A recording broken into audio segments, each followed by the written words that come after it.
Welcome to the Afterspin, opinions from thought leaders in our state. I want to ask John Hood and Chris Fitzsimon, a nonprofit installed solar panels on the roof of a Greensboro church and sold electricity generated from those panels for a very cheap rate. Duke Energy protested, saying the sale violates their monopoly as a regulated utility.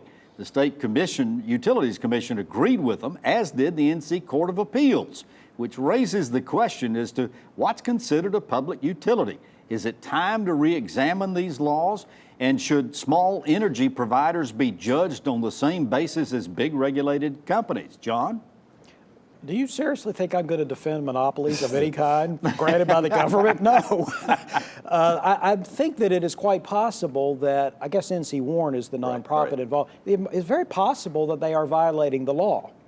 The question is, does the law violate the state constitution, which does appear to forbid monopolies? Now, the term monopoly may have meant something different. The intent of that provision may have been different than the way we understand it now, but whether it's through court action or through some kind of change in the law, I would absolutely like to see other companies be allowed to at least sell on a limited basis in small-scale situations, sell power from point A to point B. Why Chris? not? I'm sad to say that I generally agree. I think this was a ridiculous ruling. I think we'll see what the North Carolina Supreme Court says about it. But we don't have a pure monopoly. It is a heavily regulated industry, the utilities. I think it has to be, given the nature of it.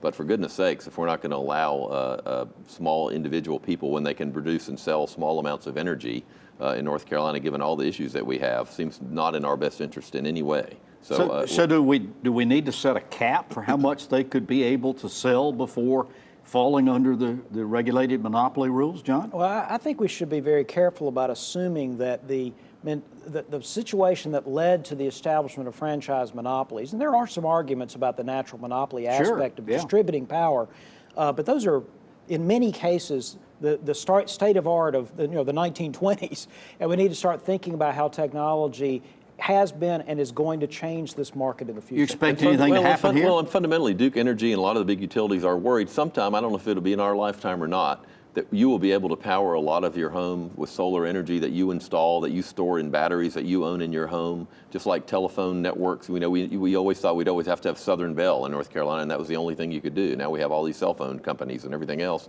At some point, the utility industry is going to change. That means less in billions of profits for one company, and that's why they're fighting all this so hard, and that's why the laws generally favor them. But at some point, we have to wake up and say it's a new day, and technology is going to take over. Of course, the other side of that is they're the ones running the electric lines and, repairing them when we have storms and so forth.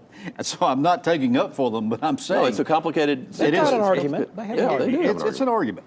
Well, thank you for watching the Afterspin. We'll have more video all during the week on ncspin.com.